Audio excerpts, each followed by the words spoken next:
Hey, what's up? It's Matt in Japan. Welcome back to my channel. Today we're going to take a look at, from Takara Tomy, this is the Transformers 1 Cog Power Change Wheeljack. We're going to compare that with the older version, which is the Transformers Earthspark one-step flip changer wheeljack. Now, they're two totally different molds, different gimmicks, but we're going to get into it and see how they compare. So, without further ado, let's get these guys open, see what they're all about.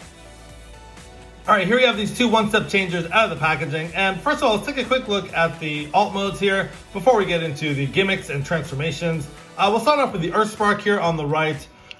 This is a figure I picked up in America last year and just kind of never got to it. But in vehicle mode, it's pretty cool, just done in white. It has some really nice metallic blue paint for the windshield and the side windows. Get some nice red and green paint down the middle, and then you have some yellow for the headlights. But that is about it for the Earthspark one changer wheeljack, and it has some nice detail on the back. Get some nice detail there. But yeah, overall, a pretty cool car mode. That is the wheeljack from the Earthspark. Now, this is from the Transformers 1 line. This is Wheeljack, the one-step changer. And it's, you know, as you can tell, very different. A different mold, different details. Definitely more of that Transformers 1 with this sort of front wheel here. It looks very much like the Bumblebee mold there. But yeah, done in all white.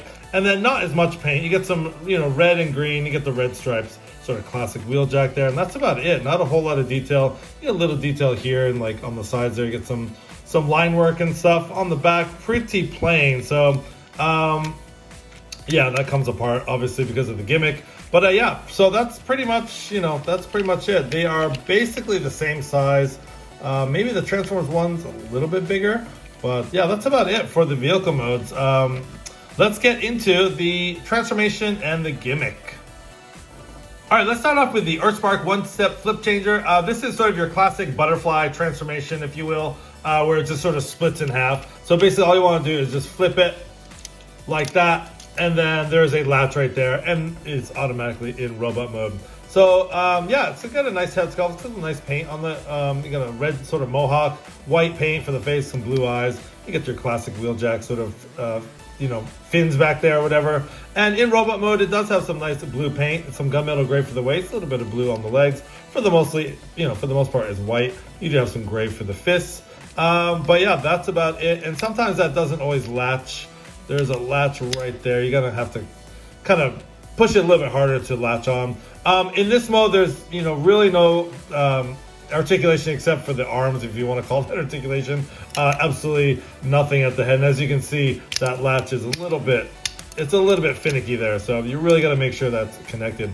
But the very, very cool thing that the Transformers 1 wheeljack doesn't do is this. I mean, this is just so cool. So you want to push him down, and then let's see if I can get enough room here. All right, here we go. Push him down, and there you go. He flips into his car mode. That is so cool. I really love that gimmick. So again, get him down, and then you stand him up, and then push him down, and then boom, he flips into his pretty cool looking vehicle mode. So yeah, that is the one-step flip changer from Earthspark. So let's get a look at the Transformers 1 version. Okay, now for comparison, let's take a quick look at the Transformers 1 one-step changer here. It has a very similar transformation, but the gimmick is different. So anyways, basically same thing. You want to take his the back part, which will form his legs, and then everything will just kind of butterfly out like that. So again, same articulation, the arms move, nothing else. But I actually do like the head sculpt on this one a lot better. It's a lot more sort of wheeljack to me. Again, you get that sort of red mohawk, you get the blue eyes, get some nice silver paint for the mask, and then actually the head is done really well. So actually a better head sculpt on this one than the Earthspark one. Going down, it does have a little bit more detail as well in robot mode. You do see the chest piece here. We'll get to the gimmick in a second, but that is about it. That's how he looks from the back. Now this clip, the clasp that holds these together, is very, very tight. You have to really use force. So it just clips on that little thing right there. And it doesn't have the gimmick like the Earthrise one did, you know, where you can kind of just push it down and it transforms. Once you get this clip undone, you can sort of it sort of works, not really. So one more time. Yeah, it doesn't really work as well. So that's really not the main gimmick. The main gimmick is actually, this is a, right here in the middle, there's a lever right here. So if you push the lever up, it does reveal the sort of cog, the transformation cog, which is done in a darker gray plastic with a blue paint in the middle. And then if you don't want the cog there, you can push this little button, boom, and it kind of resets it. So you can have that, or you can have it with or without it. So again, you can push that up, or if you don't want it there, you don't have to have it there. So I do kind of like it up, and it doesn't affect the transformation at all. So, but yeah, that's the main gimmick. So unfortunately, it doesn't have that same gimmick. Let's see if I can make that work again. And you don't have to, you can have it up or down. It'll still transform. So I'm just curious.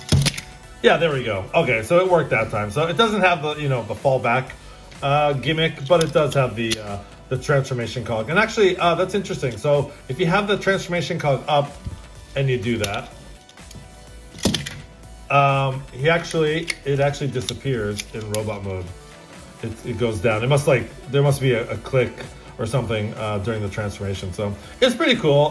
They're both very cool. So I'm not sure which one I like better, but we'll bring them both in and do some comparisons in the robot modes. One more time. There you go. Okay, so here they are side by side, and they're exactly the same size. I don't think there are any similarities, even though they sort of share a transformation. There are no similarities between them, and I do like the head sculpt on the Transformers 1 better, and I do like the gimmick of the cog, like the transformation cog, how you can show it there. But I do like the gimmick of this guy, kind of falling down and just transforming. I do really like that. I do kind of wish that gimmick was on this guy. But yeah, overall, I think the Transformers 1 is cool. Definitely the head sculpt is better. This one stays together a little bit better. This is an older mold, so yeah, but overall, these are just kind of fun, like desk toys, just to kind of fool around. Anyways, yeah, just a fun little video here, just to show you guys the differences and similarities between these two figures. Anyways, this has been Mad in Japan. Thanks for watching. As always, please don't forget to like, comment, and subscribe, and hit that notification bell for more great content. I really am depending on you guys' support and subscriptions. I'm trying to get to 1,000 subscriptions by the end of the year. So any little bit helps all the YouTube algorithms and things like that. I do appreciate every single subscription and view I get on my channel. So that being said, till always, till all are one.